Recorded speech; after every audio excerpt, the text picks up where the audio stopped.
యువత రాజకీయాల్లోకి రావాలి అన్న నినాదంతో ముందుకొచ్చి హోమ్ మినిస్టర్ పప్పు యాదవ్పై బాంబు దాడి చేసి ఆపై అతనికి కాబోయే భార్యను కిడ్నాప్ చేసి రాష్ట్రంలో సంచలనం సృష్టించిన నిందితుడు చెరుకూరి సిద్ధార్థకు లొంగిపోవటానికి హైకోర్టు ఇచ్చిన గడువు మరో 10 నిమిషాల్లో ముగుస్తుండగా కోర్టులో హాజరు కావలసిన సిద్ధార్థ ప్రస్తుతం మన స్టూడియోలో ఉన్నారు. ఇందుకు దారితీసిన పరిస్థితులను అతని మాటల్లోనే ఈ ప్రత్యక్ష ప్రసారంలో తెలుసుకుందాం.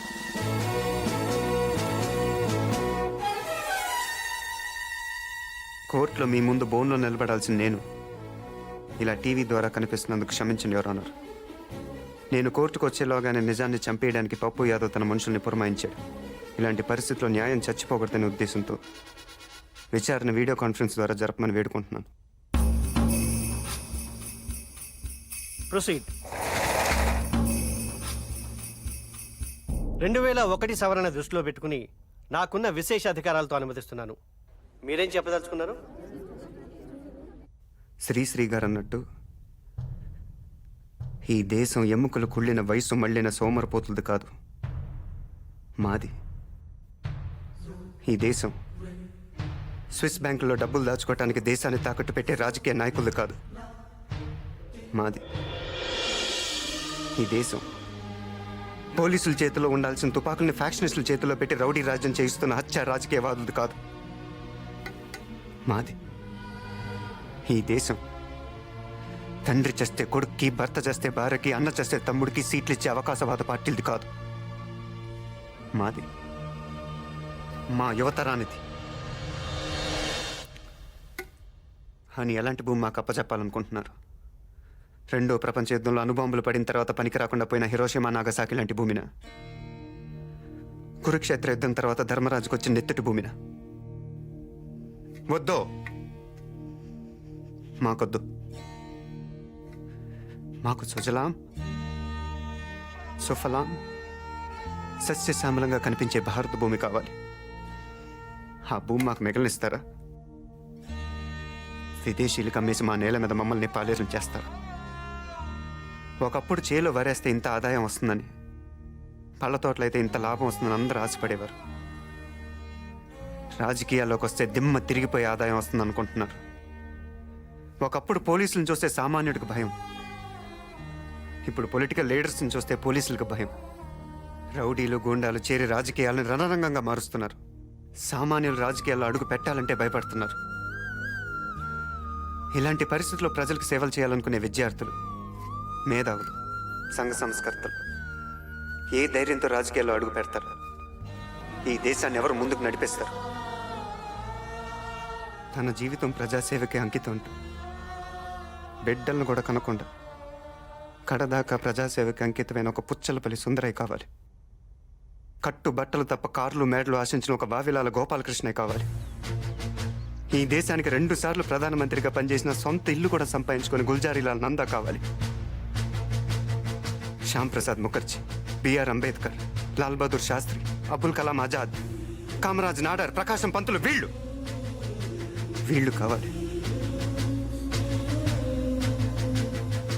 సామాన్యంగా యువతరం దారి తప్పిందంటారు.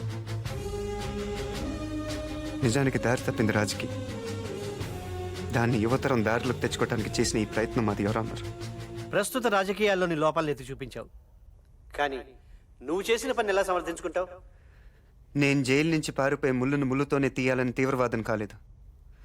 సరైన సమయంలో సహాయం అందక నిరాశలు అయిపోయిన వాళ్ళకి న్యాయం జరిగేలా చేశాం. అంతేకాదు, న్యాయస్థానం మీద ఉన్న గౌరవంతో ఒక పౌరుడిగా సాక్ష్యాలు సంపాదించాను. ఏమిటా సాక్ష్యాలు? ముండిరాని ఎంత పని చేసావు బావా?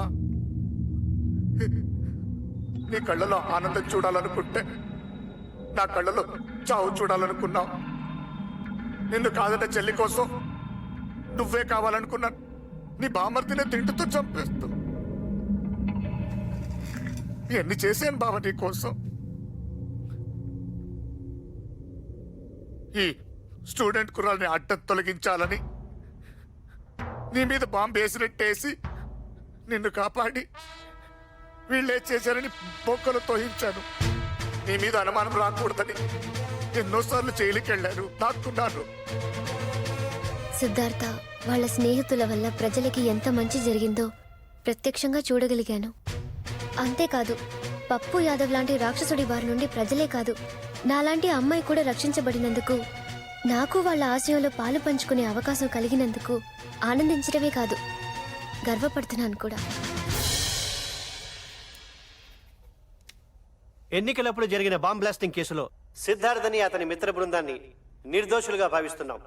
ఇదే కేసులో పరకాల పురుషోత్తం యాదవ్ ఎలియాస్ పప్పు యాదవ్ని ప్రధాన నిందితుడిగా భావిస్తూ రెండవ నిందితుడైన జొన్నలగడ్డ వెంకట్రావు ఎలియాస్ మొండినానిని తక్షణం పోలీసులు అదుపులోకి తీసుకోవాల్సిందిగా ఆదేశిస్తున్నాం.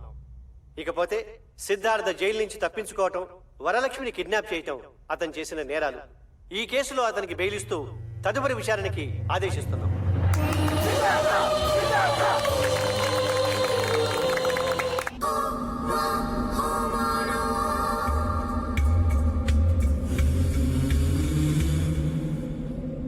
ఇది నా ఒక్కడి గెలుపు కాదు, మనందరి ఆంధ్రప్రదేశ్లో ఉన్న అన్ని యూనివర్సిటీ స్టూడెంట్స్కి ఇదే నా పిలుపు. రండి, రాజకీయ గోండాల్ని తరిమి తరిమి కొడదాం.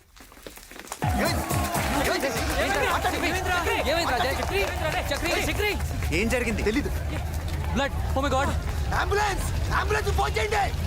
టైం లేదు, బండి రెడీ చేయండి. ఏం జరిగింది? చక్రి కల్దురు చక్రి వెహికల్ ఆపండి. చక్రి నంచాడు. చక్రి నీకేం కాదు. చక్రి నంచాడు. నంచాడు. నంచాడు. వరలక్ష్మి కనపట్లేదు. చక్రి కల్దురు కళ్ళు తెరవరా. నీకేం కాదురా. నీకేం కాదురా. పప్పు యాదవ్ నుంచి ఫోన్. నీకేం కాదురా. కళ్ళు తెరవరా. బండి వస్తుందా? వస్తుందిరా. పోయాడు వాడొక్కడే కాదురా, మీ అందరి గతి అంతే. ఇప్పుడు చూద్దు గాని, ఇన్నాళ్ళు వరలక్ష్మిని అర్థం పెట్టుకుని నన్ను ఆడించావు, ఇప్పుడు అదే వరలక్ష్మితో నిన్నాడిస్తాను. తమ్ముంటే అలా చూసుకుందా రా.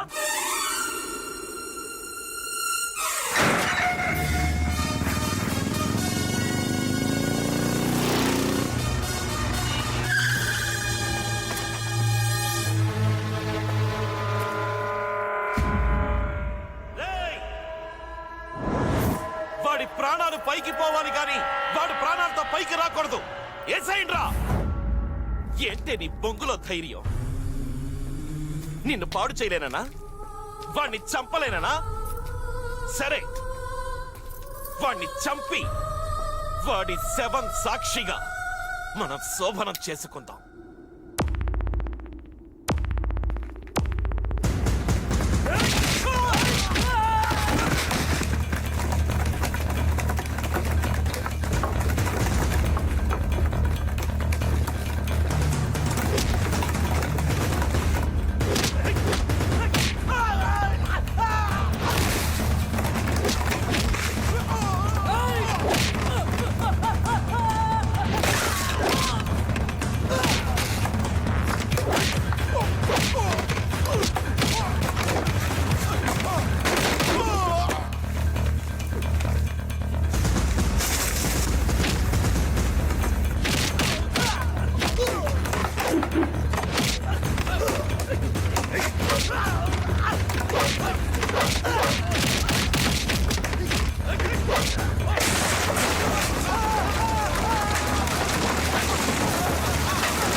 యుద్ధం తప్పనిసరైనప్పుడు రాముడు సైతం సైనికుడై పోరాడక తప్పలేదు.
రావద్దు రావద్దు.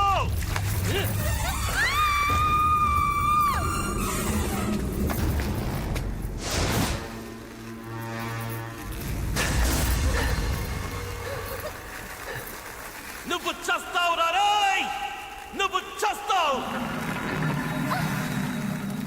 అయిపోయావురా, అయిపోయావు.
చంపితే నాలాగే నువ్వు గూండావైపోతావు. గూండాలు రాజకీయాల్లోనే లేకుండా ఏరేస్తారన్నావుగా, ఇప్పుడు నువ్వు చేరిపోతావా? అయితేనా చెప్పు, చంపరా. ఈ దేశంలో రాజులు పోయారు, బ్రిటిష్ వాళ్ళు పోయారు, జమీందారులు పోయారు, మేమే ఉన్నాం. గూండాలదే రాజ్యం. మమ్మల్ని ఎవ్వడు ఏమీ చెయ్యలేడురా. రారా, చంపు, లే చంపరా.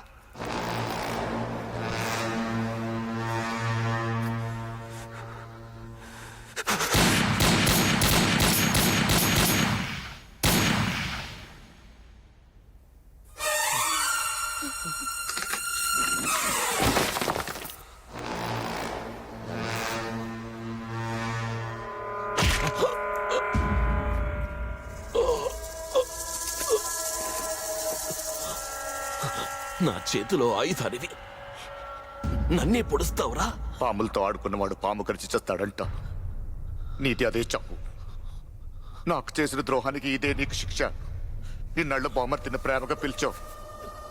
నీకు మేలు చేస్తా. సుఖంగా చచ్చి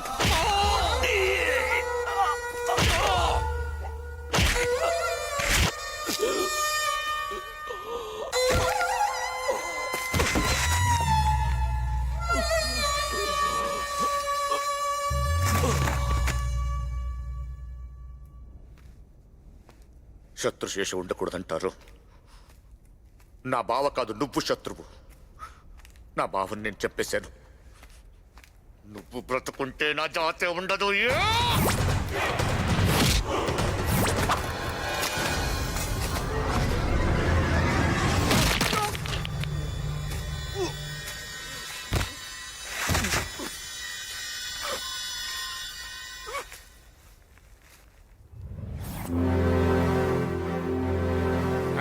మొత్తానికి గెలిచి సీటు దక్కించుకున్నావయ్యా.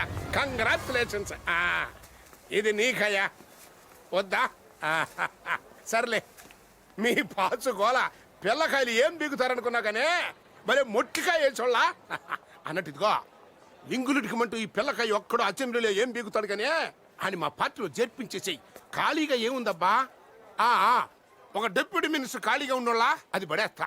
నువ్వు మాత్రం మా పార్టీకి ఫుల్లుగా సపోర్ట్ ఇచ్చావనుకో, వచ్చే జనరల్ ఎలక్షన్ లో మన ఇద్దరం కలిసి చెడుగుడు ఆడుకోవచ్చు. ఆ ఆటలు సాగనివ్వకూడదనే మేము ఇక్కడికి వచ్చింది. అదే కదా నేను చెప్పేదే.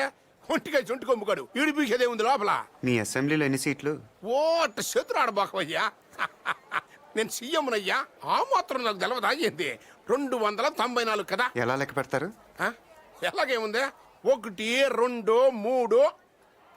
కోటి అంకల్ లెక్క పెట్టాలన్నా మొదలు పెట్టాల్సింది 1తోనే. అదరా లోపల తేల్చాల్సిన లెక్కలు చాలా ఉన్నాయి.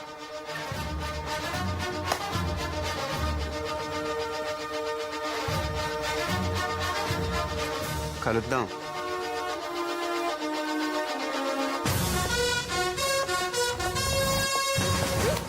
ఇటెక్కడికి పదా? ఎక్కడికి? బామ్మ దగ్గరికి. ఎందుకు? ముహూర్తాలు చూసుకోవాలి కదా. ఇక వేరే పని లేదే? లేదు, పద. అవును, నువ్వు గోదావరి ఎప్పుడైనా చూసావా? ఎంత పెద్దగా ఉంటుందో. ఎంచక్క మా ఊరు లాంచ్లో వెళ్ళొచ్చు. నీకు నీట్గానే ఉంది కదా. అంతకంటే పెద్ద గండాలే దాటేశాను. ఇప్పుడేం భయం లేదు. అయితే నాకుందలే నీ చేతిలో. అవును, చెప్పడం మర్చిపోయాను. మీ అమ్మ, నాన్న, అక్కయ్య, బావ పిల్లలు అంతా కూడా పోలవరం వచ్చేస్తున్నారు. నేను అన్ని మాట్లాడేసానులే, నువ్వేం కంగారు పడక్కర్లేదు. ఓహో, ఫోన్లోనే వాళ్ళ దగ్గర సర్టిఫికెట్లు కొట్టేసాం అనమాట. సర్ఫ్ టికెట్ కాదు, సర్టిఫికెట్. కాదు, సర్టిఫికెట్.